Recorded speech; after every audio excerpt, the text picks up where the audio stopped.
Hey, good morning, everybody. Happy Thursday, I think it is. I was out of office on Monday, and I've had a hard time keeping track of what day of the week it is all week. So it's Thursday, right? Yeah, happy Thursday, and good morning, and happy May. And it's a pleasure to see you all. We are here. My name's Josh Welgis. You know me as Gilly. We're here to do a Roth how to play. Which, we've shown a few different times before, but we want to keep beating our audience over the head with the idea that this game is really easy to learn. So we're going to do a brief Q&A if any of you even have questions, which maybe you don't. And then I'm going to peace out of here, and somebody else, Santoro, is that who it's going to be? Mm-hmm. Santoro is going to, Mr. Andrew Santoro is going to teach you how to play Wroth. So that's what's on tap for today. Pretty simple, pretty straightforward. And I'm just here to answer some basic questions. So throw your questions in the chat. Throw them in there's a submission form too, maybe? Not today. There's not today. Okay, so throw your questions into the chat. We've already seen at least a question about when is Cloudspire happening. I'll answer it again. Because we can't seem to answer that question enough. But I'm going to just give you a real quick rundown on some of the news and notes that are happening here around the office, and then we'll jump into some how to play Roth. So I'm going to start with something that we haven't put out in an update yet for Hoplomachus Pandora's Box. I need to get an update out either tonight or tomorrow for Hoplo backers. But just FYI, to everyone, all content has been at the presses, has been submitted to eStar for manufacturing, and that's been true for over a week already. So everything is well in hand for Hoplo. Everything's looking great, and it should be here roughly when we said it would be here for the campaign.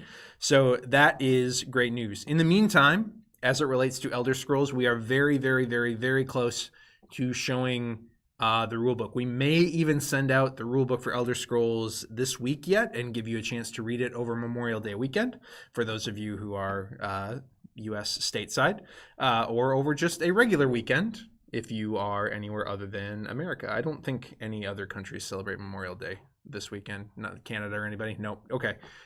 So yeah, I haven't done a lot of research on that, but that was my assumption.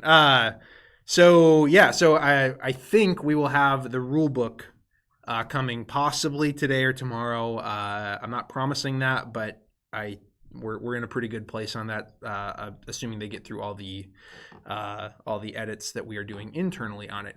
In the meantime, there is also a tutorial scenario and book for the Elder Scrolls that we are working on, and that is getting very close to the point that we can share that as well.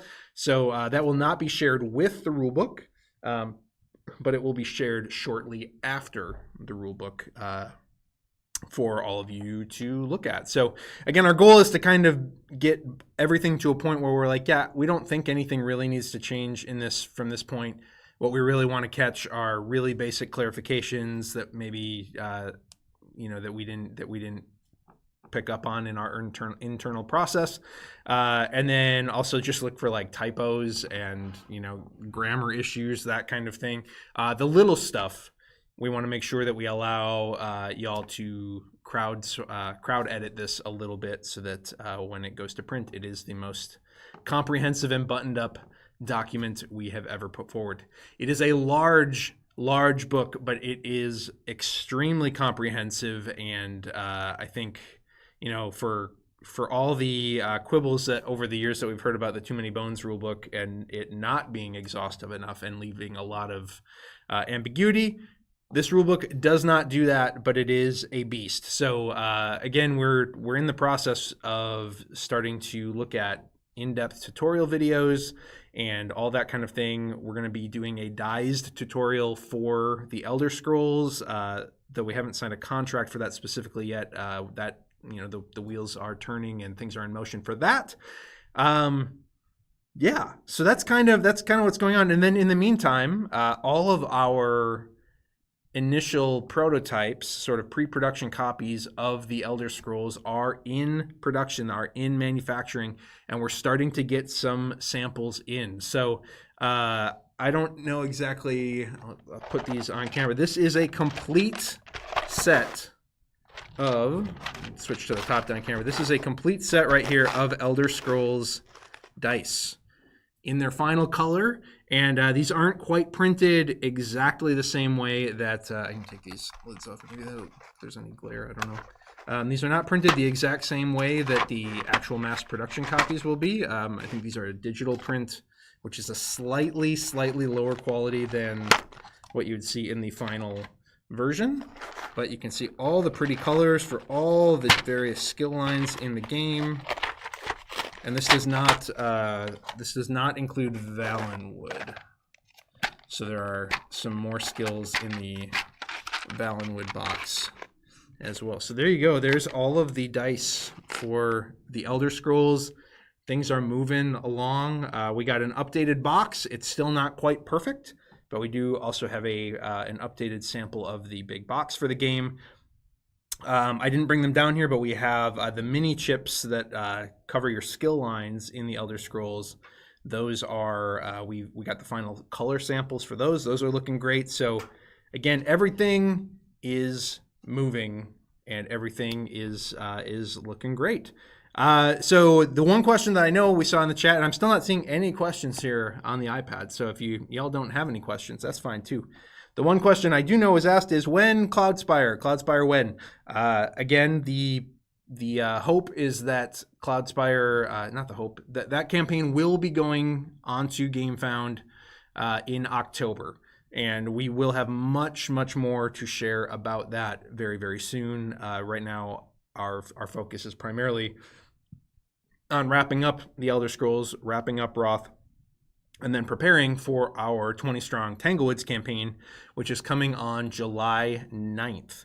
So, and everything for that is looking incredible. Our graphics team right now is in the process of fully laying out the Tanglewoods Red deck so that we can show that on camera and hopefully do some live streaming of that here in the next few weeks, and then start prepping our gameplay videos and tutorial videos for that for the campaign. And then there's a lot of other lots of little other things going on that I can't quite talk about publicly yet, but that we really want to. But Cloudspire will be our focus once the Tanglewoods campaign has wrapped, and we will be revealing some key art for the Cloudspire Harbinger campaign.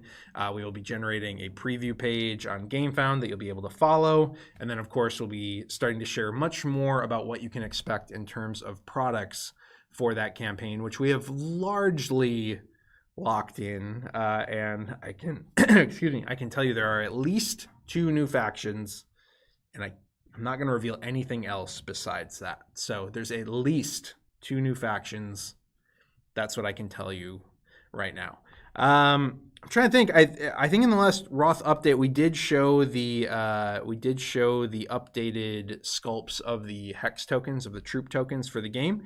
We do have some of those here too, and I'm gonna lay them down, and again we can kind of maybe show them on the top down camera. I don't know how well these are gonna show.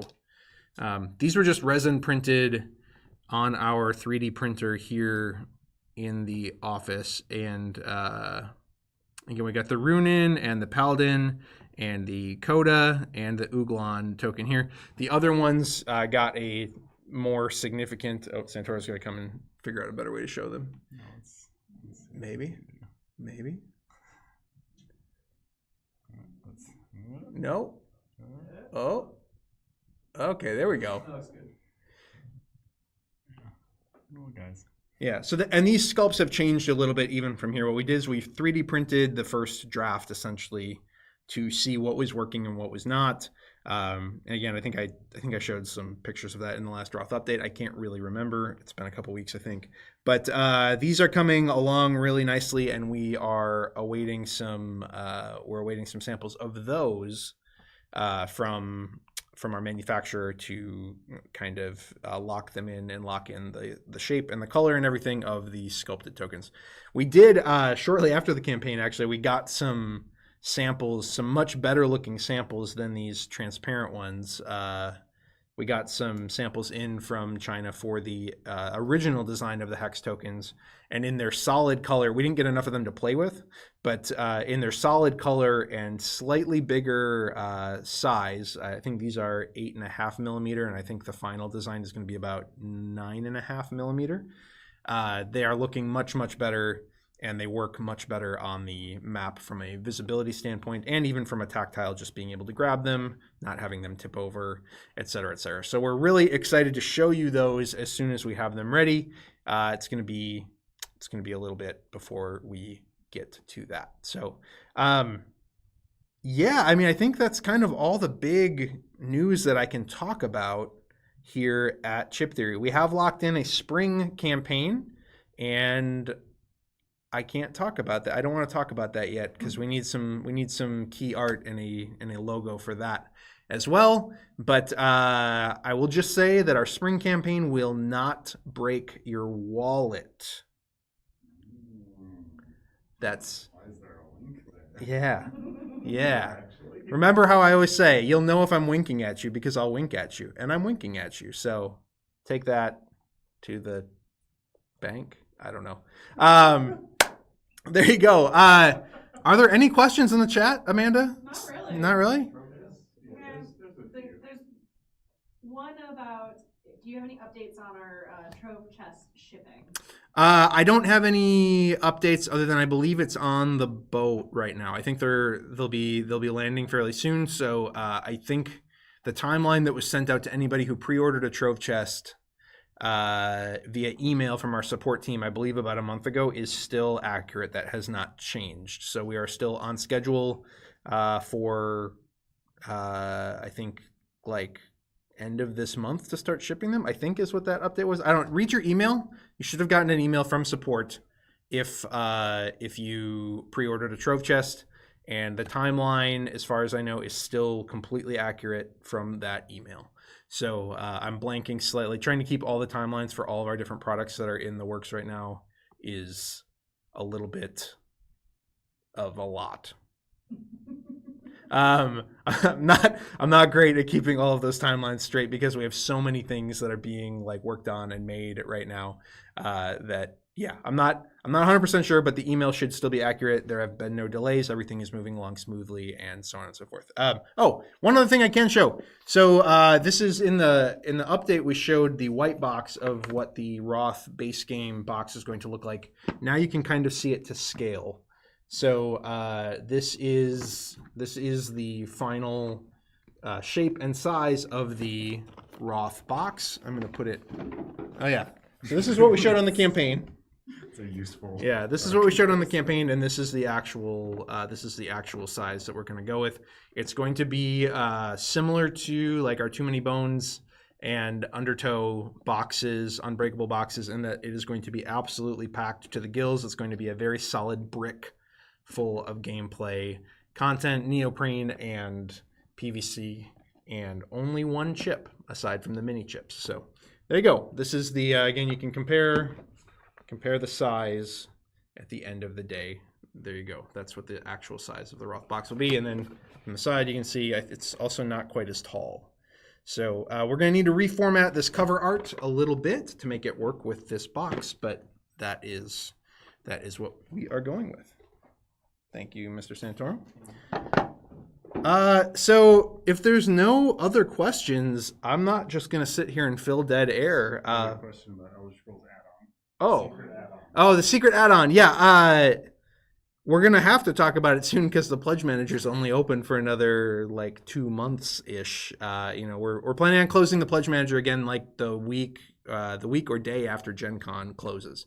So we're doing a bunch of Elder Scrolls demoing at Gen Con, and then that'll kind of be the last push to get the game at the heavily discounted rate that it's available for on the campaign via late pledge right now.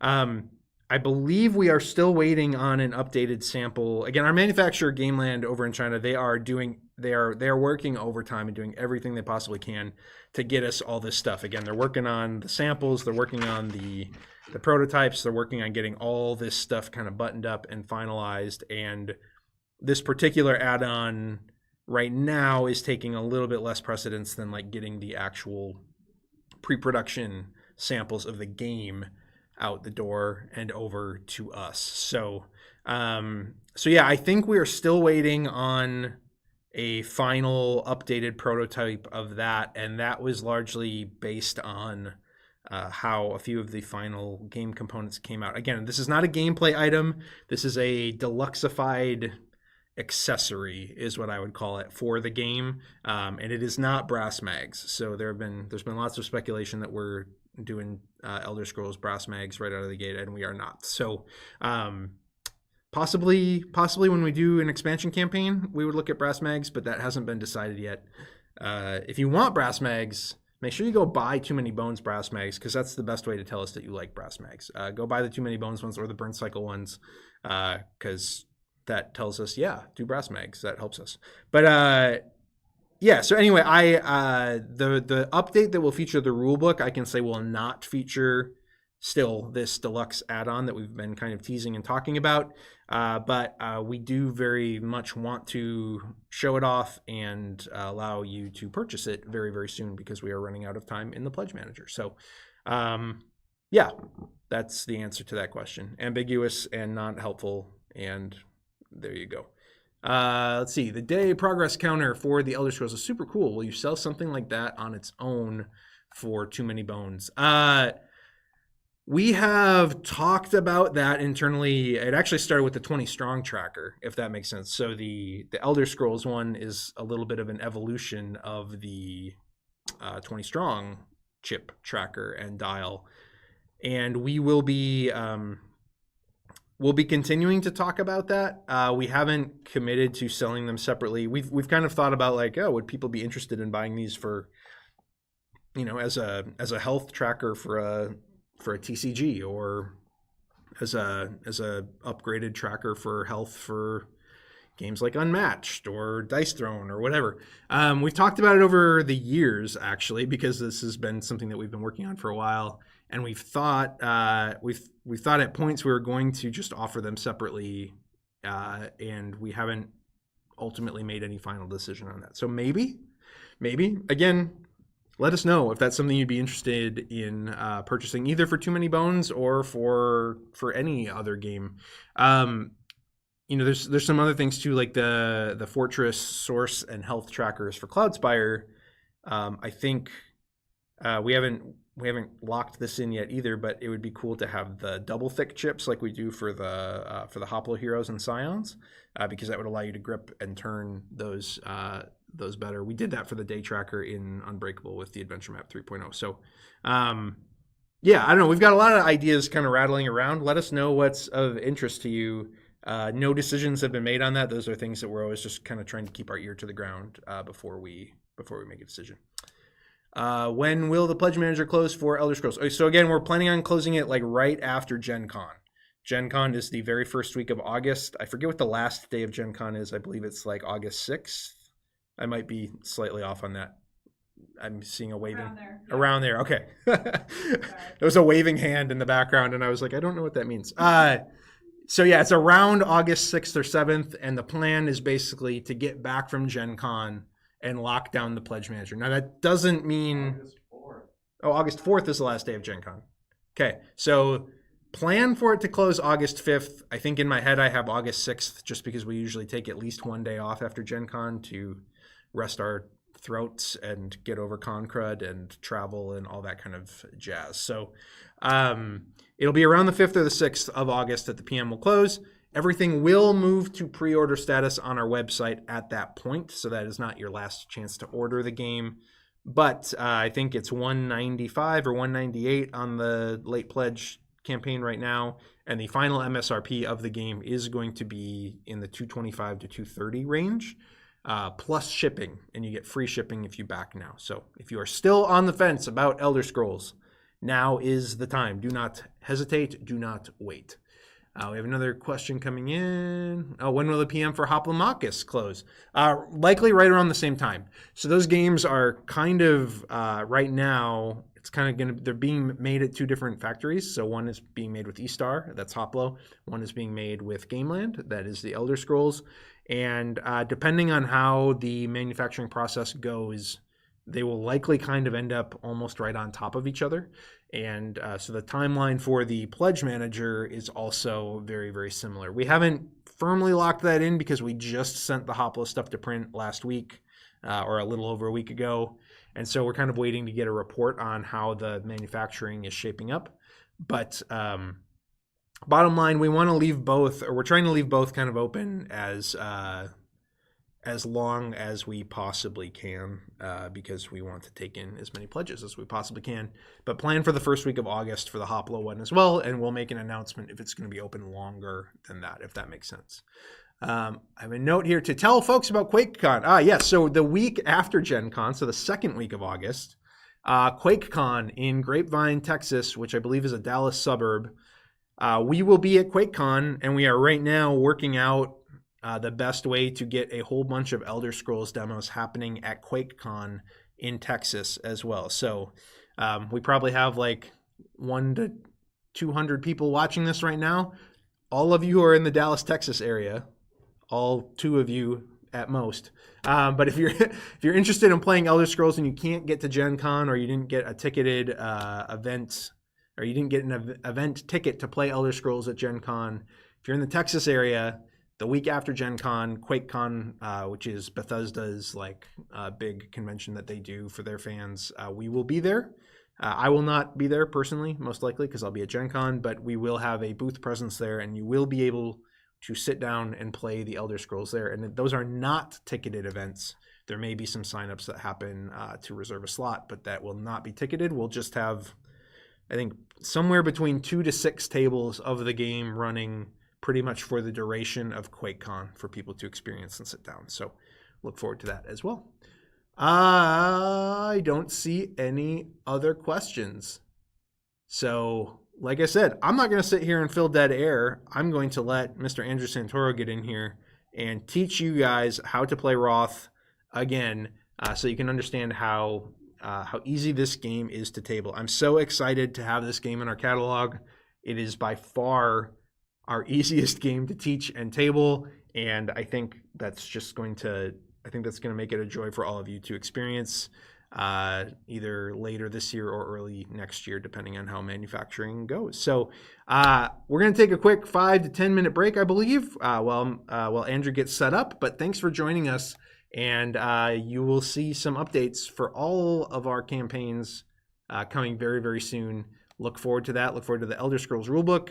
And again, the great news that Hoplo is on the presses. So thanks for joining us. We'll be back in a couple minutes with a Wroth How to Play.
It's me, Andrew, and not me, Amanda. Hi. Gilly undersold it a bit. QuakeCon is cool, and it's in Texas. Go to QuakeCon if you're in Texas. If you're not, I don't know. It might not be worth the trip. It's being great fun. But you can also go to the Meow Wolf, the new Meow Wolf that's there. It's new, or does it have new exhibits? No, it's been there for a while, right? No, it opened last year. Just kidding. It opened, honestly, I was tracking it as QuakeCon was coming up because I wanted to go. Right. And I didn't know if it would be open in time. But it opened about a month before we had the convention, I think, or a few months. I don't know. It's very fresh, though. It looks really cool. There's no kid fingerprints on everything. I mean, there probably is at this point. But it is very cool. That one's the Known Unknown, or I don't remember what it's called. That one's cool, though. It's set in a house. Not an Omega Mart. Okay. So today we're here to teach you the game Wroth. But yeah, I just wanted to reiterate about QuakeCon. It's cool. Also, Elder Scrolls will be there, and Elder Scrolls will also be at Gen Con, but not Origins. No. So, and then last few questions here. Any plans for Burn Cycle in the future? If you buy a lot of Burn Cycle, that's more likely to happen. If that doesn't, then probably not. Who knows? I don't know. Maybe. We never say never. Buy Burn Cycle. It's good, if very specific. It's a very specific type of game, and we'll teach it in one of these series eventually. Yes. Amanda has never played Wroth. Is this correct? That is correct. Are you lying? I have you on oath. Hand on the game box. No, Yes. I have never We should get played. hands on a copy of Oath. Yeah. Yeah. I think I'm sure we have one Okay. rattling around somewhere. But yeah. And then once you do that, you can do Oath Sworn. okay. Because then you have sworn an oath. We have both. We do have both those copies. We here. can do this joke. Yeah, no. Next time. We'll do that next time. But I have not actually played Wroth. I have watched it be played, and I have sat through a couple demos, but I have not actually played it myself. Yes. So, do we have a result for our... it looks like a poll is still Still somewhat going? active. So, a winner on our first one was Coda, clearly. Getting played. So Coda are definitely getting played. So those are the Bear Men. Right now there is a The three-way bare tie naked between men. the Vena, the Paladin, and the Guild just got another vote. So currently the Guild is winning. Oh no. Someone, it looks like someone People keeps are switching a vote back and forth. It is a... Paladin's up to 30%. Okay. Go Bears. Thank you. The Bears. Oh man. Let's get Chris Farley in. We can do that, right? The Bears. Is he in that one? He's got to be, right? Yeah, he is. Yeah, okay. The SNL skit. Was that John Candy?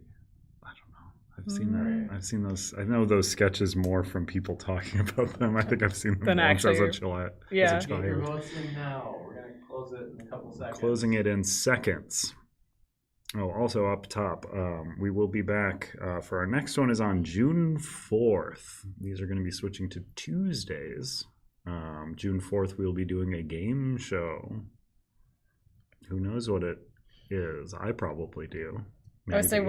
what's the working title for this game show? Well, it's Currently. tied in with the beloved holiday Memorial Day. Ah, I actually don't think it is. That's just a happy coincidence, I suppose. But that would be memorial. honoring. Instead of money, win. If Right. you are not familiar with the game show episodes and what I've just... Paldain, okay. Do you want the horsey ladies or the bear men? oh, Mm-hmm. I'm Were you a horse girl or a bear girl? the two polls. I'm gonna choose the Bears. Cool. Bears. So keep those pieces just Okay. because Yeah, I chose I'm just these getting them pieces out of the more so way. because they're very distinct color from one another. Yes. Not necessarily what they go with. Oh, I wish these were super easy to move. But okay. Paldain. Zoop. I'll give you those. Hmm. Yes, just spray pieces all over. That's They're good. all in the spot. That's good. It's impressive. Okay, so you got to have your. So we've got our mat set up. Yep.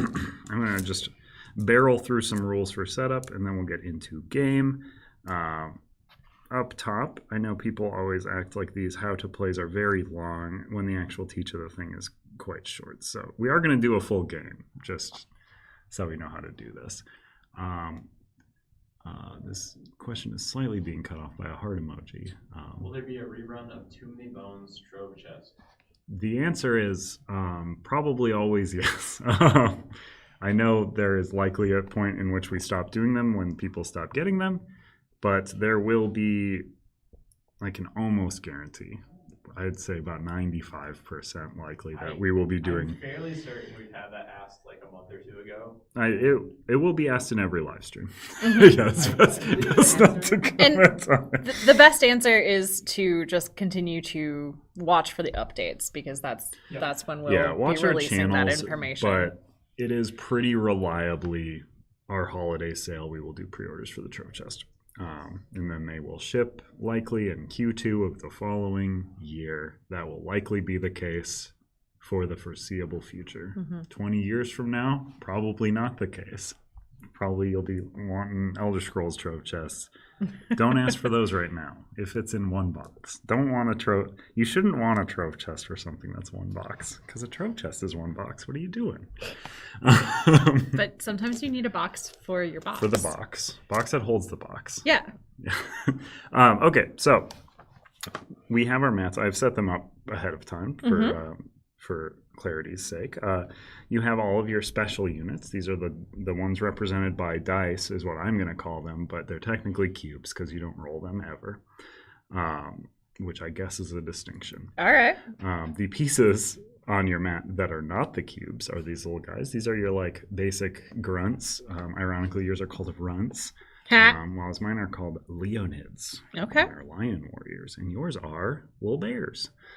They're all just men, but they can like split themselves open to turn into big bears. And here's your card. This is your once per battle ability. You can activate this by flipping your card face down because you can't ever do it again once you do it once. Final Game's going to have different ones of these, but for the time being, you just got the one. I'll let you take a peek at yours. Hey, Santoro. Mm-hmm. Do you want to show off the cool Wroth dice tray that we have? Yes. Now for the first time? Yeah, this is a sample. Is very key. It will not be quite this big in the final, so I assume a top-down is happening right now. Correct. There is a delay, but you could just have it on my face. That'd be funny too. But yeah, it's a cool, neat color. It's long. It's big. Any news on whether there are samples of the awesome new unit bits? There are samples of them. They are printed in office samples. So, as far as, let me see. Yeah, let me see what I can do here. I can put them in here. You got a little hand for the Ooglin, a little bear for the bearmen. The Coda. A little horse for the horse girls, the Paldane. And then a little ram for those guys who loves rams. I'm going to try and zoom here. I hope. It's weird. Scoot the dice tray down a little bit. Yeah. There we go. They're in focus too. Cool. Yeah, so here are the printed in office bits. They are going to be about this size, about this design. They are going to be similar-ish material and color to these, though, I believe is the final plan. They're neat little sculpts. They're very cute. I did not grab the other ones because they weren't the final ones, I don't believe. So let's pull back out. Switch away from the top down, hopefully, because this will be a little barfy, probably. Let's see. If you suffer from vertigo, we're so sorry. Yeah. They're all good for a front-facing camera. Okay, so you just have my mouth open now, which is probably just another phobia. Keep in mind, our in-office sculpts are made on a 3D printer? Yes, they're very much prototypes. They are not even made by the factory. They're not samples from the factory or anything. These are just, we have the files, we printed some. So in your game of Wroth, you're going to have your player mats. I will stress that the Paldain have been voted on. They're here. They are not in the base game. Base game is going to be your bear guys, your goblin-y, orky boys, your elves, your Alden, your Uglin, your Runen, which are your little dwarf guys, your guild, which are your thieves, bearmen. Those are going to be your 5 in the base game. And then your expansions are going to be the Paldain and the Venna, which are the witchy ladies. These are slightly more complex. I don't know. Coda's kind of complex too. Yeah. I mean, it's a very simple game to teach. So, got your character mat. These are your elite units. These will be placed out with just base actions. You'll get to deploy some for free each turn, as well as other dice will let you deploy them. They don't cost anything. Okay. These units will cost the Cora. So Cora is the currency in this game. You'll be getting 1 each turn, and then other things will give you Cora. Sure. This is how much it costs in the top left corner to place this. Gotcha. And then unless otherwise stated, they're always going to deploy into a deployment zone, much like these fellers. Specifically, your traps are not like that. Your units are placing traps. So your unit, if they're like here, you would place a trap here. Once a trap is placed, it can't be moved. Okay. And your traps all have unique special abilities that trigger when an enemy enters that region. So you might want to place a trap to deter me from coming into a place, or you might want to place a trap because you want to kill off some of my units or take some of my money. It's not a bad strategy to just place them as a deterrent, though, because you often don't want to go into them. The only die that you roll on your mat is this all-seeing die, which is going to be rolled once per turn, and it's going to give you a special ability that can be used that turn. That is how your player mat works. These are your units. When they die in battle, they are just going to die forever. These are a finite resource, these troops. These dice will return to your mat and can be redeployed. Those are their differences. Text down here are their special abilities. These mats are the prototype mats, so they're a little hard to read. So if you need me to let you know what they do, I can do so. Sure. Let me see here. Okay, and then we've got our VP tracker over here. We each have a color on it. We'll be tracking our VP. It is the first, oh man, this is a place I am in with Manny and Adam where I have seen so many iterations of the rules. Believe we're now at 30 is what we're scoring to. Okay. 30 is correct. Good. That is also what I remember because it changed while we were at Adepticon, and that was something we had to update while we were at the booth. Yes, that was a suggestion know. that I also thought of when I was at Dice Tower West, where I was just like, this plays better at 30, just in general. Okay, but then we have our mat here. This will also have different changes as well, where areas will be more marked. These Defined. lines will be a bit thicker. It'll be easier to tell which region is which.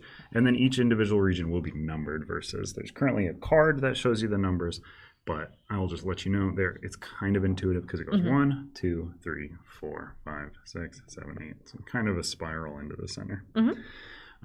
We have 11 of these scoring markers. Okay. That are randomly assigned, 1 to each area. I will let you assign them so that you know it is truly random. Blambo. And I will also explain them as we go. And some of the icons on them are going to be outdated. So that's just prototypes as well. Yep. It's the world of working with really finished looking prototypes that sometimes people think they're the final one because they're so finished looking. I know where the 3 is, I think. Oh, I did not. Do you? I thought that was it, so I clearly do not. No 3s this game. Nope. So these are the points that each area is going to be worth. So, for instance, if you controlled this area, you have the most troops there. I can still have troops there, but as long as you have more than me, you control this area, you would get 2 points. If you're the only one with troops in an area, you dominate that area. You get an additional 1 point. Some of your units, such as your Grizzled, will give you an additional 2 victory points if they are in that area, in an area you control. If they have a little icon on them, that means that during the spoils phase, which is the very first phase of each turn, you will get that action as a reward. Okay. So this one will let you deploy 2 troops to any region that you already have folks in. Doesn't have to be this one. This one will give you a money, a Cora, a Energon cube. This one will let you attack a region you're in or an adjacent region. Okay. Does not have to be from or in this area. That can be a little confusing. All of these will act as though you are resolving the die face that they are associated with. And then this face will let you either deploy 2 troops to your deployment area here, or wherever your deployment area is, or let you move 2 troops from one area to an adjacent area. 1 adjacent move per face of that. Okay. Typically, you're going to have 2 action dice per player, plus 1. But since we are playing 2-player, you're going to play with 7 dice. It gives us each 3 actions a turn. And gets everything moving and a little spicier, a little quicker. We are each going to get to deploy 3 fellers to the board. So just pick 3 and... Any of the shoreline areas. Sure. Plop them out there. Yeah, up to you. Honestly, doesn't matter. We could deploy into the same deployment area. Sure. This is all considered the same area, but it's designated. Because, it's topographical, right? And topography is kind of the way to view adjacency a bit in this game. Okay.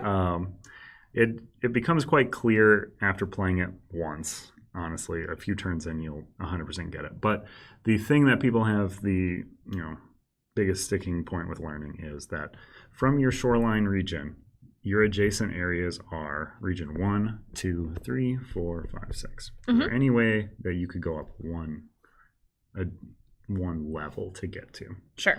Once you are here, this is adjacent to you. This and this and this. From here, this and this and this are not adjacent. The only area adjacent to this guy here is right here. Sure. So even though this area might be only worth 1 point, you might want to occupy it because it's hard just to get to. Okay. And it's hard to attack it because you would have to be in this area to even attack it. Unless you have something that lets you not hit adjacent areas. So that's adjacency. That's our setup. And then we determine first player. I will take first player for this first game because oftentimes going last in a round is stronger because you get to have all the information on what people have done. Understood. So I'll give you that benefit. I don't know if we have a set way to determine that. The new white box, do you guys know the dimensions? I'm sure somebody knows the dimensions. I do not. I certainly could measure it, but it's smaller. It's very small. Will fit on shelf. Yeah, the new one's quite small. We can show it in relation to the old one, but I'll get into that a bit later. Yeah. So here are the 7 dice. I typically have the starting player gets to roll them, and there's no official rule on that. But we're all starting at 0 points here. I'll explain a bit about dice, how they work, and our special actions we can take as we go. Okay. There's our dice roll. We have 5 skulls, a single money, and a move. Also, we have skipped some phases here, but I will get right to those now. So first, how turns go, normally, if I'm not messing them up, is phase 1 is spoils. That's where we would gain these rewards if we were occupying those areas. We aren't, so nobody gains them. Okay. Also, one other thing to note with this, if I had 2 guys here and you had 2 guys here, we're tied. Nobody gets that benefit. These will trigger in order. So if an attack would make it so that I no longer control a region, I won't control that region. So for instance, this one could affect my benefit here. Okay. This will technically trigger before. Those are the higher level gameplay bits. But so we had that phase, and then we would have, I do not remember, bolster. I forget the exact phase name. But in this phase, we get to put out 2 new guys into our deployment zone. We each get a single money. Do I have to put them where I already have? Yep. Okay, I do. So I picked that spot. Yes. That's on me. Great. Doesn't really matter. It's the same as this spot, this spot. You just can't place them directly into like a scoring area. So you get to put out 2 guys. You get a money. What's the third part of this phase? Roll the all-seeing die. All-seeing die. Roll your little gray guy. 2x, and you got a money. Cool. So that is what you have access to this. So this one just acts the same as this one. You get a money. Okay. Using your, oh boy, this is the one rule I did not, that is very new, and this does not take an action. Let me just double check. I believe it's a free action to use your gray die, but that might have been an old rule. I'm fairly certain that is still the case. Players may use their all-seeing die their turn. Oh, it has to be a free action because, yeah, the 2x doesn't work otherwise. Yeah, so as a free action, you can use this. Basically, once you take an action, your turn is done. So, but you have free things to do in your turn in whatever order. So this will double up any other die face. Okay. So if I use it here, I'd get to do 2 attacks. If I use it here, I'd get 2 monies. So on and so forth. Yours will just give you a money. Yep. And then we move on to our draft. So these are our dice that are available. The skull pretty goes without saying. It's an attack in a region you occupy or an adjacent region. So as an attack being made, no specific unit in that region is attacking, but certain units care about attacks made in regions they're in, such as your bears. Yep. Just if the bear is in a region you're attacking, you know that that bear is contributing to that fight, so that bear is going to add damage. I believe it's 1 additional damage. And we'll get into attacks and damage as that happens. But currently, shores cannot be attacked in or from. Okay. So currently, these are fully blank dice to us We cannot use those. until both of us have moved. But you can see that the only movement dice here is this guy. Right. This one lets you deploy 2 here or move 2 from 1 to 1. So I'm going to take the 1 movement because first player is going to draft first. Yep. You should take the money. That's what I was going to do. Yeah, because then we're just going to split the, we don't need to draft as normal. There is an extra die. How this extra die functions is that once we're in the swing of it, whoever falls behind is going to get the extra die. Gotcha. So you get 1 extra action. All right. So how our turns get to go here. Let's see.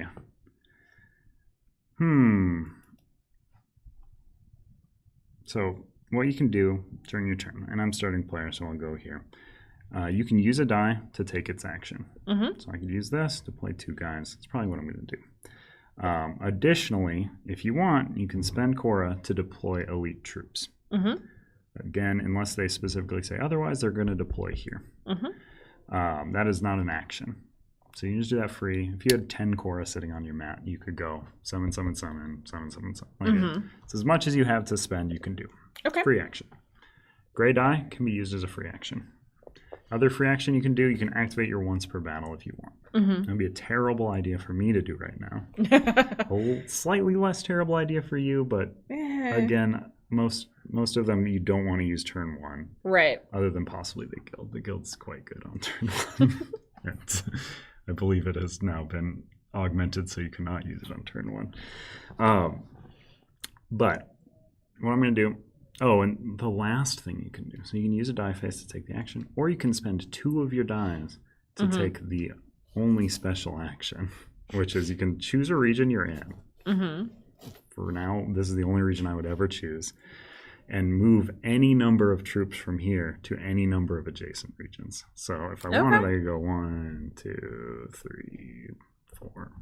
You know, spread out. Scoring will start immediately in round 1 is a rule change. So it is good to spread out. Gotcha. So we will honestly likely both take that action this turn. Yep, that's what I was thinking. But what I'm going to do is I'm going to deploy 2 with this. And then I'm going to double that action to deploy 2 here, just that I have more guys to spread out across the board.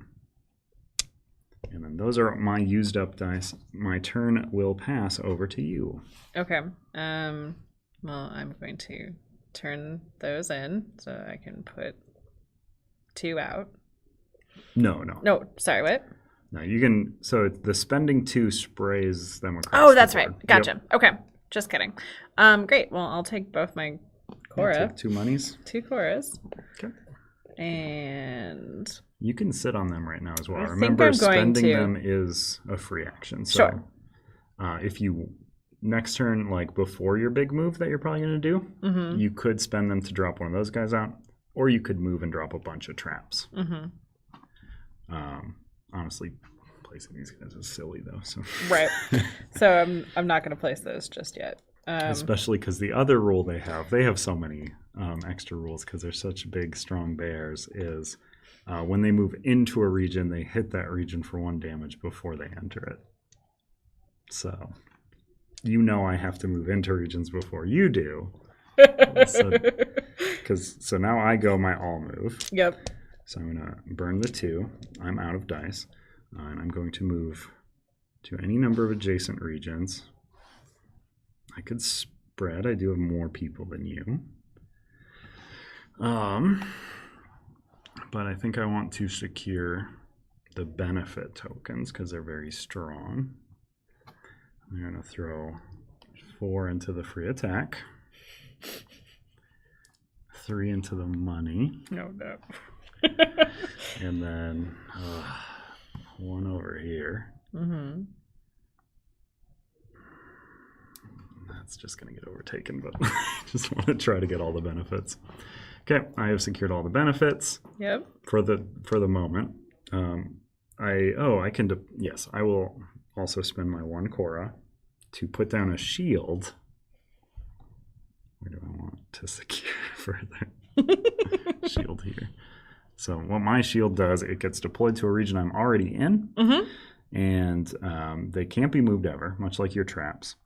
Once they're there, they're there. But how they work is if you want to attack that region, you have to attack my shields completely dead before you can start hitting my fellers. Gotcha. I have no idea when the Wroth PM closes. Not for a while. Man, that's a good question. Late pledges are open now, though. That's why we're doing this. And they will be up for a while. So, All right. And we will have an update at some point that the PM's closing when it's about to close. Do you have any information on that, Carter, at all?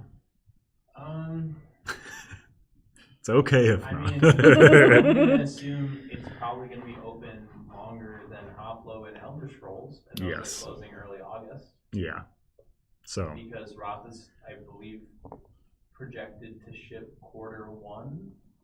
projected for Q1 next year, I believe, but Could potentially. large amount of be fingers Q4. crossed could be Q4. It's completely dependent on manufacturing. Yeah. Okay. Well, there's a half answer. At least August, At least through Gen Con. At least August. Probably longer. Quite likely longer. So All right. you're burning just 2 want- to do an all move, I'm Yep. guessing. But Yep. the question is, do you want to deploy a Where? bear man first? Because then he could be included in the all move. Mm-hmm. You know what? Sure. Cool. Burn 2. Bear man enters the fray. Mm-hmm. Because then you could even do your all move and then place 1 trap because you have 1 money left. That's true. Santoro, do the Bearmen have to sacrifice a runt still? Only when they activate their big one. Okay. Yeah. Honestly, think that would be a good nerf for the bear men, is if they always had to sack a troop. Yeah. Because they're very strong. 5 health is a lot of health.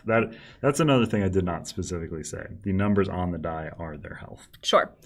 So your little dumb It's a lot bit compared. guys are 1 health. Yes. So they don't get a die face, but everyone else is the number. And 5 is, I believe, the biggest number that's on any of these, and it is hard to deal with. Okay. Well, I think I'm gonna put him there. Okay. And Remember, he does get a free attack in whatever region he moves into. Sure. Yeah. Okay. Well, then that's going there. Boop. Has to attack the shield. Pick you off a little bit. I'll put you.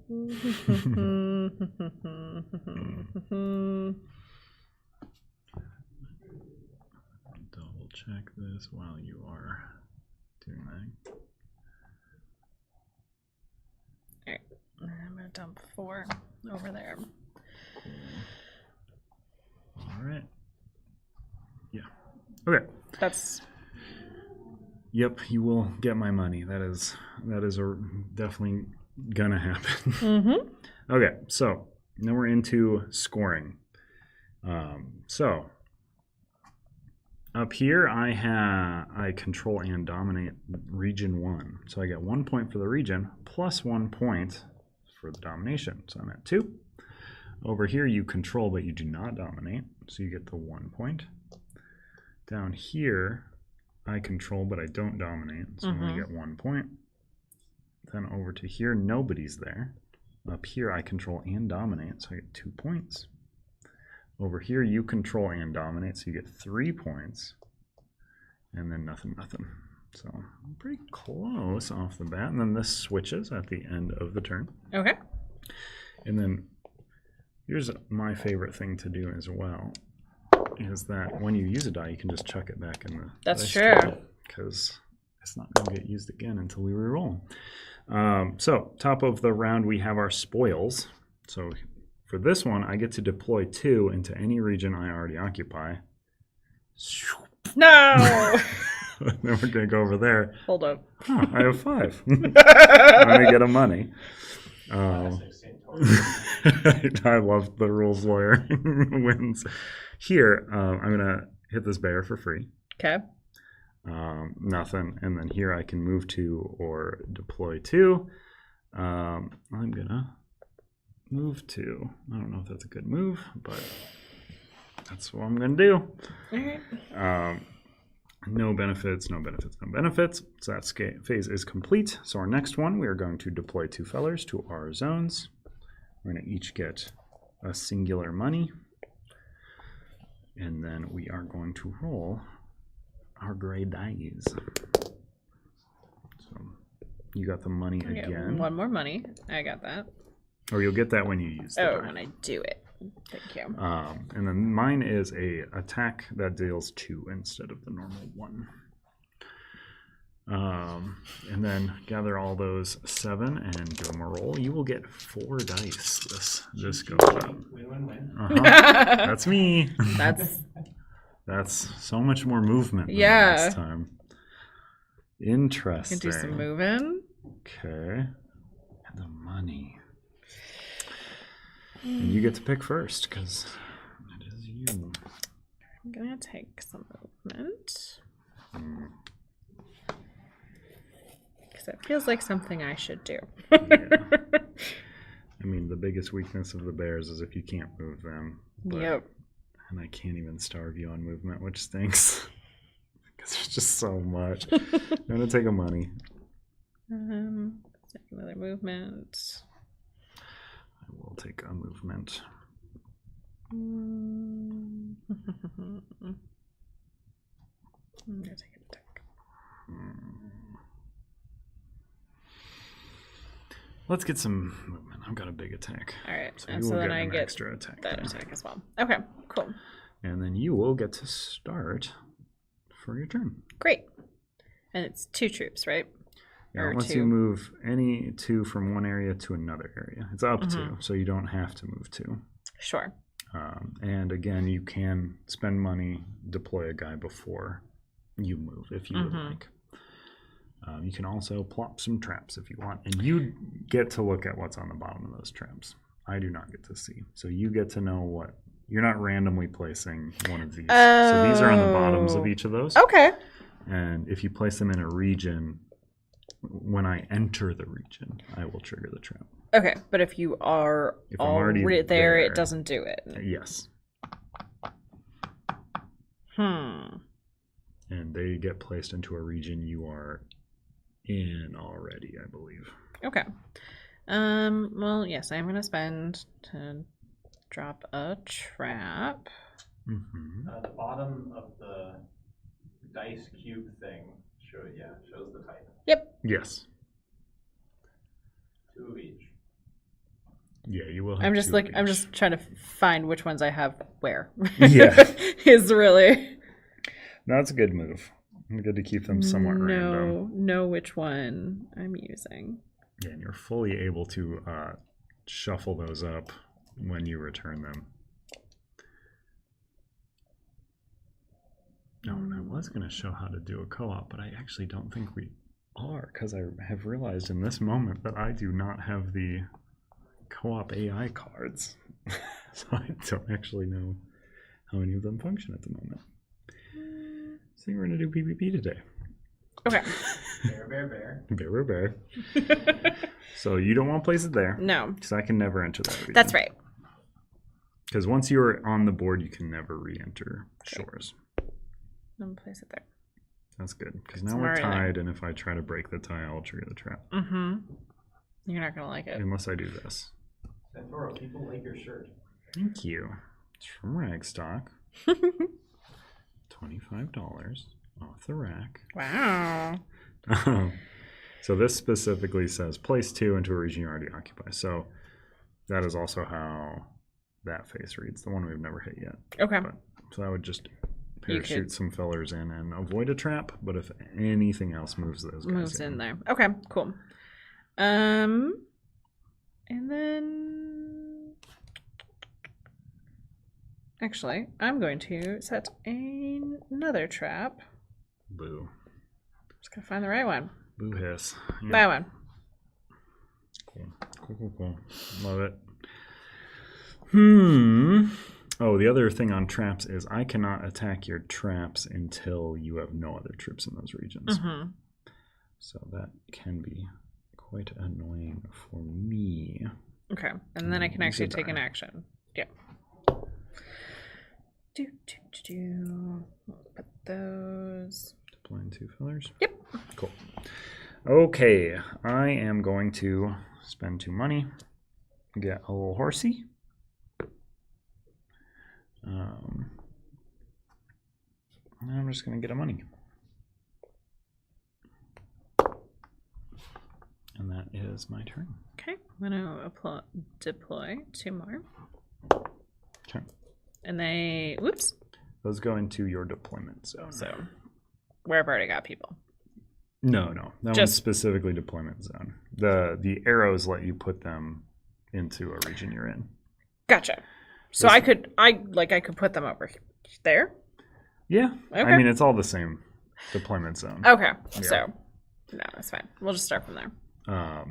Otherwise, the other action of that one is you can move 2 guys from one area to an adjacent area. Mm-hmm. That's how you can get some movement out of it. Gotcha.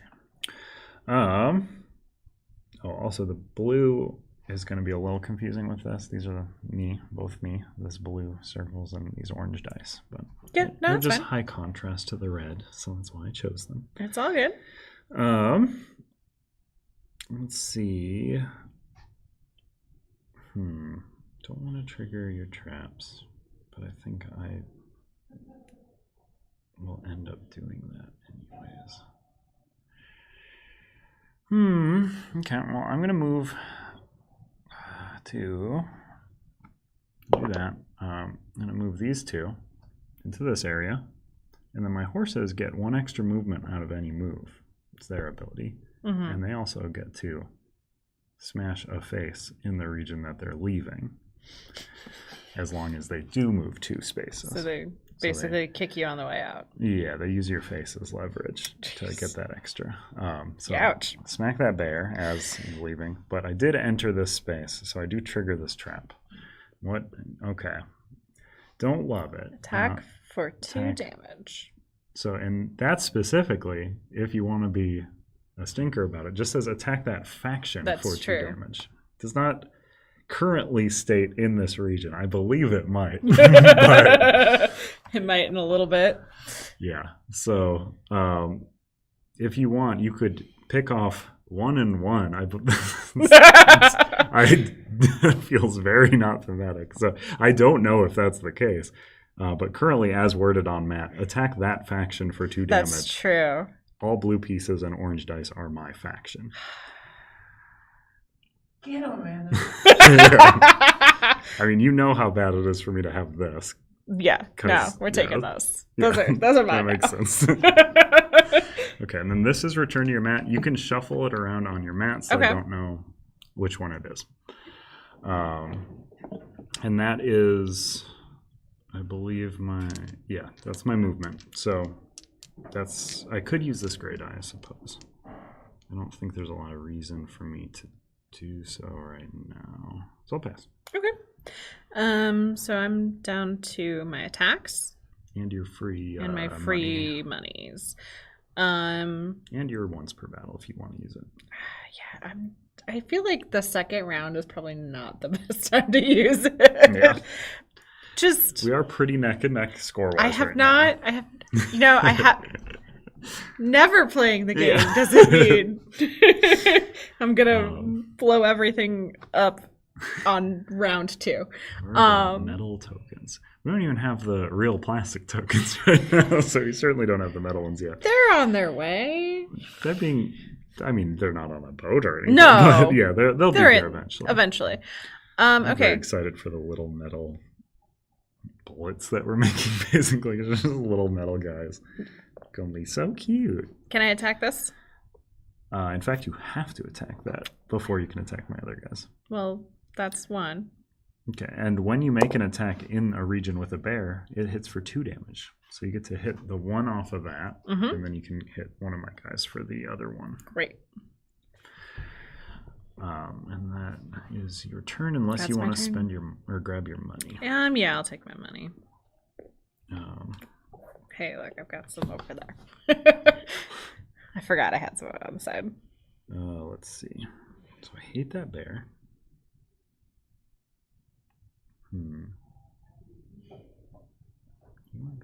Oh, you have an extra die.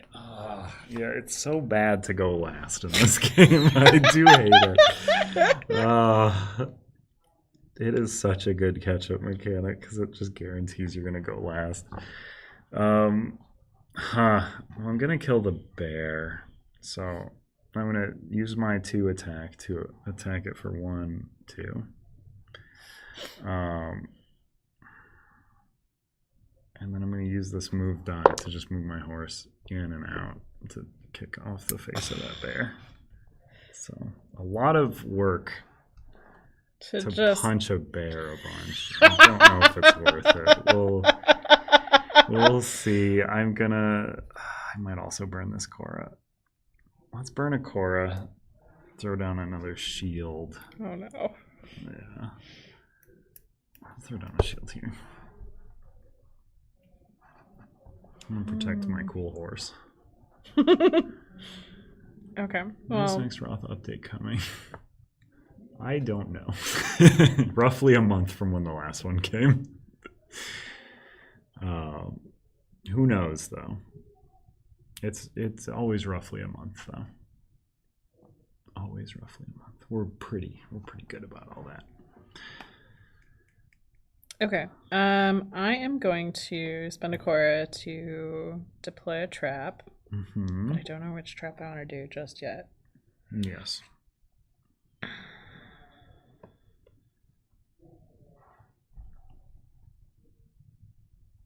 And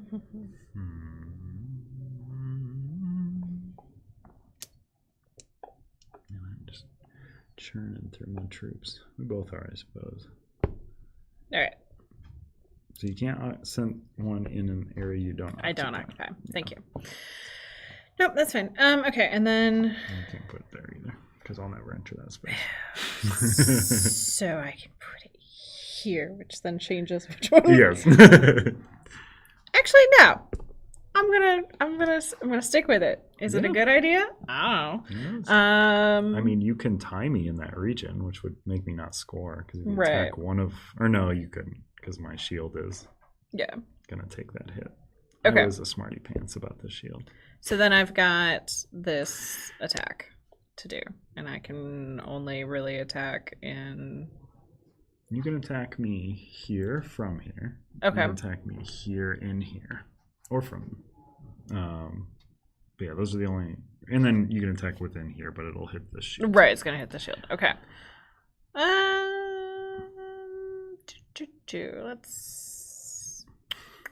Let's take this one out. Okay. Yeah, it's not a bad idea. Okay, all dice have been spent, so we are on to scoring. Nothing here. Over here, you control, because you have 5 pieces. So you get a 1. You do not dominate. it's sticking to my finger. Yeah. Down here, I control and dominate, so I get 2 points. Over here, nothing. So this is the last one, the last bastion, in which I control. And then, so I get 2. I don't dominate. And then my horsey gives me a +1 bonus, so I get 3. And pop up to 10. All right. And then this switches back over to moi. And then we're going to go by region, so nothing here. You get una money. Down here, I get a free attack. I'll pick off one of these boys. That was that attack. Nothing. So then we're on to getting to deploy 2 fellers. Getting a moolah. And then rolling our gray dice. Big attack. Times 2. Okay. And then we roll these. A lot of money. Huh.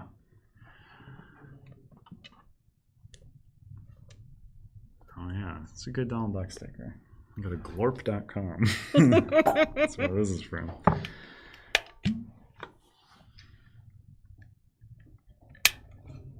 It's very loud.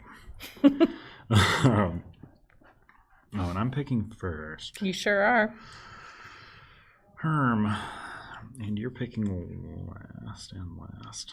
I'm going to take a move. My horses love to walk around. Yeah.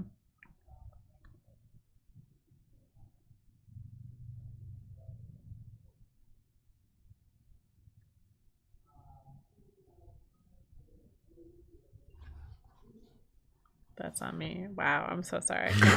I thought you were just really thinking on it. I'm going to take Sure one was. money die. I want to make sure I get some money. Take a move. Love it. Can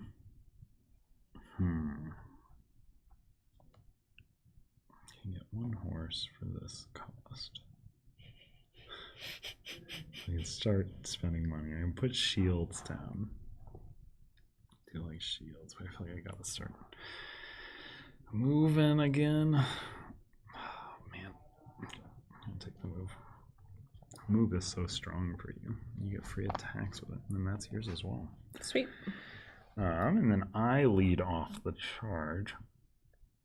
I think I'm just gonna grab some money, and that's gonna be my. I'm gonna let you show me what you're gonna do a little bit, because I really don't get to. Which you can just do the exact same thing to me, so it's not the greatest move. So I'm gonna grab that Cora. Yep. And I have to act, which blows. I mean, I can send my horse into the center of the ring and just kind of be annoying. Yeah, that's probably correct. So I'll move 2 folks from this area to here, and then I get a free move. So kind of a wasted horse, just hanging out in the center, not moving, but Just chilling, not doing a gonna whole lot. dominate that for a while. All right, well, I'm gonna take that other Cora. Okay. I'm just gonna attack down this region. Smack for 2.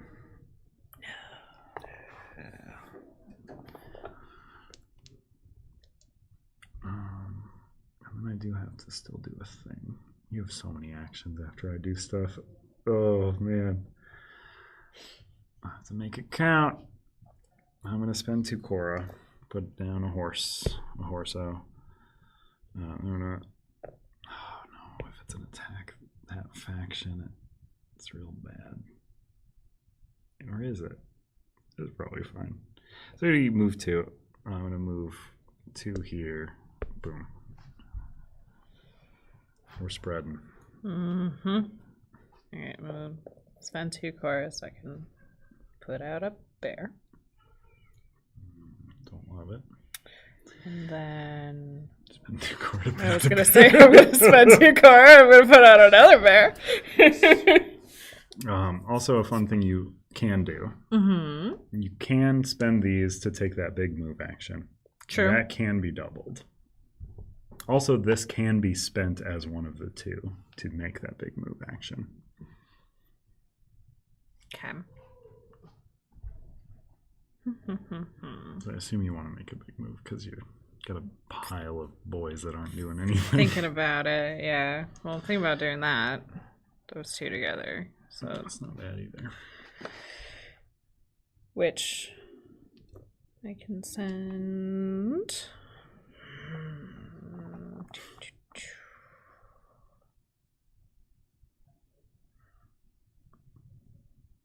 And your bears will deal a damage to the region they're hitting Right. right before they enter it. So. Kill that blue guy. Yep. And that's one, and then You double that up.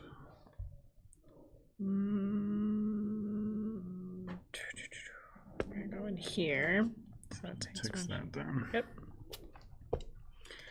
And then it's still your turn. Yep. So then I am going to. You could kill off all my troops in there because your bear gives you +1. Right, attack. that's what I Yeah. was gonna do. Oh, So that was that's gonna good. be my attack. Okay. There you go. Ooh. Okay. On to scoring. You control, you dominate, and you got a bear, so that's worth 4 points. My goodness. Just undoes the head I was in one go. Yeah. Over there, you have it, but Yep. I am also there, so you get 1 point. Down there, I control and dominate, so I get 2. Over here, nobody. Over here, I control and dominate, and I have a horse, so that's 3. Over here, you control and dominate, so that's 3, and then 2 for bear. God, I hate the bears so much. They're so good. And then I control dominate here for 2, and then I control dominate center, so that's 1, 2, 3. Boop. I'm 10 away, and you are 15 away. Mm-hmm. So top of round. Oh, this switches over. Thank Then you. top of round. You get to deploy 2 to any area you already occupy. So it could be to your shores, or it could be to any region. I'm gonna drop them in here. Cool. It's good to fortify that area. Mm-hmm. And then over to here, you get a Cora. I got one. Thank you. And then down here, I get to make a free attack.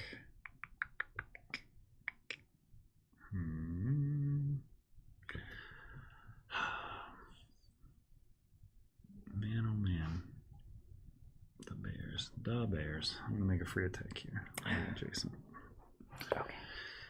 I'm going to just outnumber the bear, I think, is my strategy at this point. I can't kill it, but if I have more troops there, it doesn't get its bonus. So that was the attack. Nothing here. And then I get a free move here. Mm-hmm. My horses get a double free move, so that's what I should move. Oh, but I only have to move 1 then. Probably might just be best to just try to flood into this region. Oh no. Yeah, that's fine. Whatever. That bear just single-handedly kills them all. I was gonna That's say, the are you sure you problem. want to do I that? know, it's, Are you sure you want to do that? it's not great. Okay. So that is all of those. And then Okay. we each deploy 2 to our deployment zone. We Getting each. unbearable. Boo! Stop horsing around. Wow. When is the Cloudspire campaign coming? October, I believe. In the fall. I believe October. So get ready. Gilly said at least 2 factions. I know more than that. There's more than just 2 factions. There's a whole cloud on a spire. Finally answer the question. Where's that cloud spire? Okay, so gain of money, deploy to guy. We roll our gray die. 2x. 2x. 2x. All right. And give all of them a roll, starting player. Ooh. Interesting. Okay. Finally got some of the arrows. We have not seen that one before. No, they're still good. Those can become dead near the end when we're all out of boys. Yeah. Huh. All right, that's what we got. So you get to start the picks, starting player. I'm going to take one of those because I have not. They're new and fresh. Exactly. I don't know what it does. I'm going to take a money Okay. because I want to make a horsey this That's round. fine. I'm going to take some movement. The horsies like to move. This one is also a movement, right? Now, it's technically a deploy 2 to a region you occupy. So none moving involved. They just sort of appear there. Sure. Interesting. Do I want to parachute in? I just don't want to give you an attack, though. That's the thing. More want to starve that because the bear makes that 2 attacks.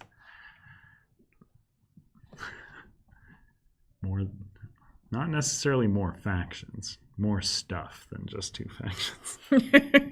I can't really confirm. I know very little about what's coming in this campaign.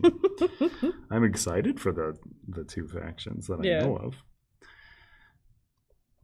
All right. One of them is the Shada. I can say that because that is a thing that we promised that we would do. So that is certainly one of them. So we have drafted, and we are on to the gameplay part of the game, which is starting with you and then going to. Amanda. Yes. It's true.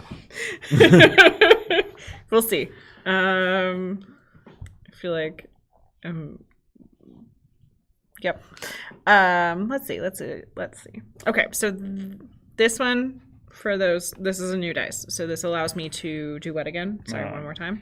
You're basically parachuting 2 of your troops into an area that they know about. So like an area that you're already in, you're going to drop 2 of your regular guys into it. Okay. So I'm actually going to do So you could do that here. or here, there. Okay. Or into your starting area if you really wanted to. But that's about the worst at this point. All right. We're going to put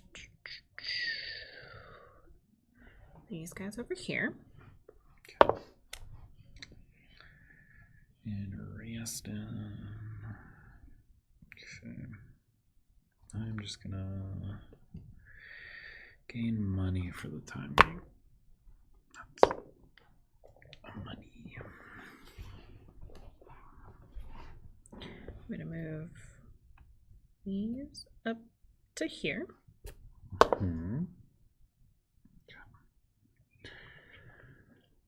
think now is a really good time for me to activate my once per game. So how these work is once per game you get to do them. So Correct. once per game I'm going to gather all of my iron wills. Oh no. I get to deploy them into any region following normal placement rules. So I get to go here. And then I get to go here. And then I get to go up here. And then I get to deal 2 damage to each region that I've just placed an iron will into. By entering this, do you also trigger that trap? They have been placed, not moved in. Oh. That's also why this die is good, is it gets around the trap. Boo. Yeah. I see now. Amanda. Amanda's got a Quickly. once per game too, but there are many bears on the board already, There are. which yours becomes. Oh, and I actually have to take an action too. Yeah, let's see. Oh man, I can't. Oh, I can.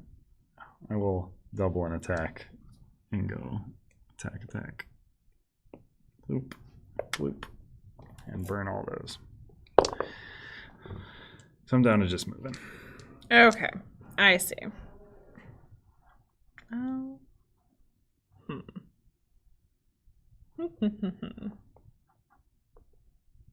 This is what I have. Yes. Well, you can double, or you can use the I move action if you want to burn both dice. For sure. And that could be doubled as well. Or you could do the all move and then do this next turn. by burning this and this as a 2-pair.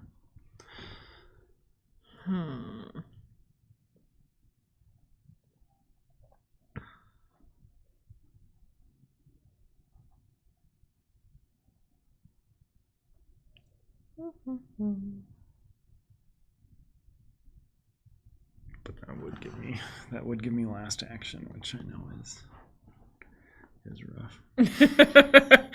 Yeah. Well, I am going to.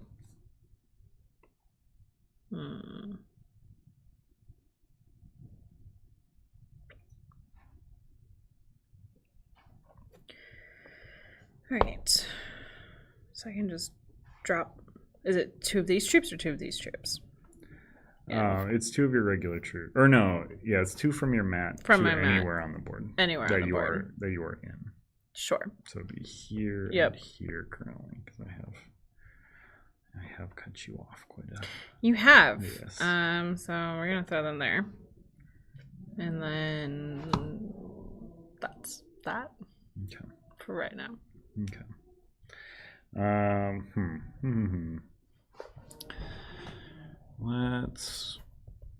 gonna buy the last horse. It's a good old war horse. And we're gonna use the move action to move here and there. Kick the bear for one. Kick him in his dumb bear head. And then I'm good. I'm done, so out of burned my dice. All right. Well, I'm going to do those together since I can. So I'll put some guys there. Sure. And you know what? Why not? I'll just Really fortify it. throw them in there. Sure. Okay. All right. We're on to scoring then. You are controlling this area, not dominating. But you get 1 and then you get 2. 3 total to 18. Over there, I am controlling and dominating, so I get 2. Over here, I'm controlling and dominating, so I get 2. Down here, nobody. Over here, I'm controlling and dominating, plus 2 horses, so I get 4. To 28. Over here, you are controlling for 2 plus 2. 22. Into here, I'm controlling and dominating for 2. Into here, I'm controlling and dominating for 3. So I'm up to 33. Game match. There it is. Yep, that is how you play Wroth. Do you know how to play Wroth now? This is Wroth. Hello, potato planter. Somebody has been out planting potatoes listening along. That's You should know how to play Wroth now, though, from just listening, probably. But yeah, that's the basics, plus a full game. I feel like you could teach this to a dozen people now. I appreciate the confidence. Yeah. But it's very simple. It Yeah. is mostly, and there will be a reference card. The only thing I ever struggle with this game, learning and teaching and everything, is the order of phases and what exactly is entailed. Yes. But once you get that down, the actions are pretty intuitive.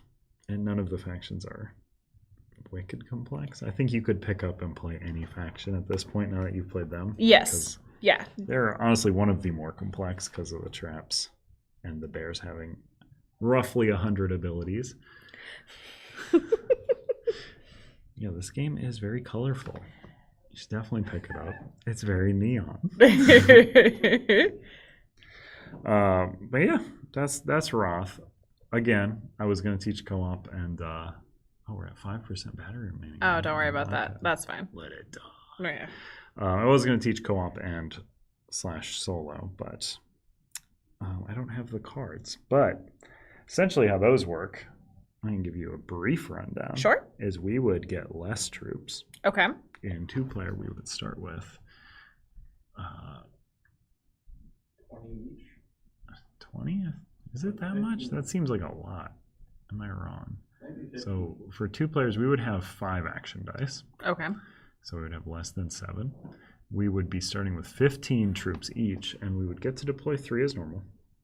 And it looks like that changes depending on setup. And then we would only deploy 1 per round. Oh. The AI gets to deploy 2 per round. Mm-hmm. Or it's 2 per round if we're playing with us. It's 1 per player playing. So they get to deploy more the more people they're fighting against. Mm-hmm. How the AI functions is basically none of us will ever be in last because we will share a score counter. Okay. So the last die will always be granted to the AI. Sure. And then basically whenever you take an action, you are giving the AI an action. So if we're playing 4 players and we each take 1 action, the AI will then, once it hits their turn, take 4 actions in a row. Okay. If we're playing 2, they'll take 2 actions in a row. Mm-hmm. So that's how they function. But they also have a card which dictates how you are trying to win this event. So typically there's some weird scenario, specifically like the Alden Ascension is kind of the one we've shown off the most, which is you're playing against the elves. They all have a different side, which has their lettered. So they will summon troops in this order. Okay. They'll always try to summon the leftmost troop if they have the money for it. Mm-hmm. And then, so if this player had 3, the second they got 3, or the second they get core, they spend it as well, is how they work if it's on their turn. So if they had 3, they would immediately summon this. They would check to see if they summon all their A's first. So we would summon that, and they would summon that, and move on here. But if there was a C only, let me see. Yeah. It's specifically they will go in this order. Okay. And they will try to get the leftmost A, and they'll try to go for the leftmost B, and they have an order that they like to do. They will never activate their last ability if they have an activated ability. So this one, if a human was playing it, they have 2 Cora, they can volley and shoot a bunch of arrows. On this side, it's activated by their event card. Their event card at the top of the game against them, you roll this 8-sided die, the first 8-sided die ever featured in that chip theory game, to my understanding. And that's where their chart would start from. And then each round, it will tick up by the number of the round. So 5 will activate because we just rolled it in round 1. So for them, that would be in region order. They are going to, in regions with 2 or more AI troops, they move a troop toward region 8. And how this event works is you are trying to prevent them from controlling region 8. Okay. So you're trying to stop them from ascending. Because it's called ascension, you want to stop them from ascending. So you're going to have so many abilities that are moving troops toward the center, and we are trying to stop them before they do. And then at the top of the round, this would move forward 2 spaces. So this would go 6, 7, and then it would activate 6, 7, which would go the same thing we just did. And then they would also activate volley as 7. That's how an AI game plays out. Okay. Typically, you will not be activating this a bunch because you should not be playing for many rounds in the AI game. Like, you probably will not go to round 6 because there is a round counter that goes up to 6. If you make it to 6, and this is going through 6 different very bad things, because their volley is attack a region with the most threat, and then also attack each adjacent region for 1. So how they would calculate threat, if we were playing against the AI, you and I would be combined, so red and blue. Yep. This area clearly has the most threat because threat is calculated 1 per non-elite troop. So this would be 5, 6, 7, 2 for each elite troop. So it would be 9 threat region compared to, say, 3. Or it's 3 per elite unit, I believe. I could be wrong. But this would be a 10. This would be a 4, 3. This is a 9. This is actually coming pretty close. But this region would be hit for 2, and then it would go 1, 1, 1, 1 to all of our troops there. So they get to do a bunch of free stuff. Like I said, in a 2-player game, each time each of us took a turn, they would take 2. Right. So they're a little juiced because they are unthinking AI, and we are humans who should be able to beat AI if we put our brains to it. I don't think we ever did in the last stream where we showed it off. All right. When is the next Wroth expansion coming? I'll wait for the first one to come before you ask for the next one. And there's already 7 factions. There's so many. There's a lot of options. There's a lot of replayability in this game. Yes, they all play quite differently too. So you had the traps and the big boys. I had these very mobile lion women that would kick you in the face on the way out, which I did not appreciate. The Ooglin are all about spitting a whole lot of units onto the board, versus the witchy ladies just like to they can resurrect their dead, which is really cool. They want to be attacked because all their units trigger off being attacked. But yeah, that was if I had gotten to pick myself, not with the poll. I did want to play. I wanted to play Venna. Well, we'll be back for another one, I'm sure, to play a higher player count game, because I think this game is good at any player count. I like the very high player counts. You get very high energy. And game at Dice Tower West that almost came to blows.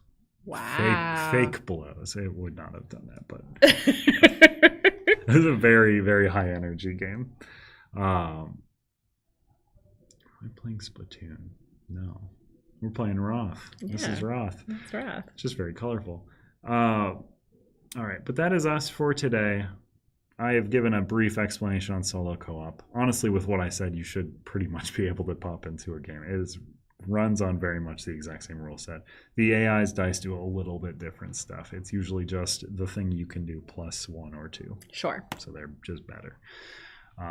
But that's us for today. We'll be back again on June 4th, which is a Tuesday, for a game show. And that'll likely be tied to a giveaway of some kind. So tune in for that. I will have a time soon, probably 10 or 11.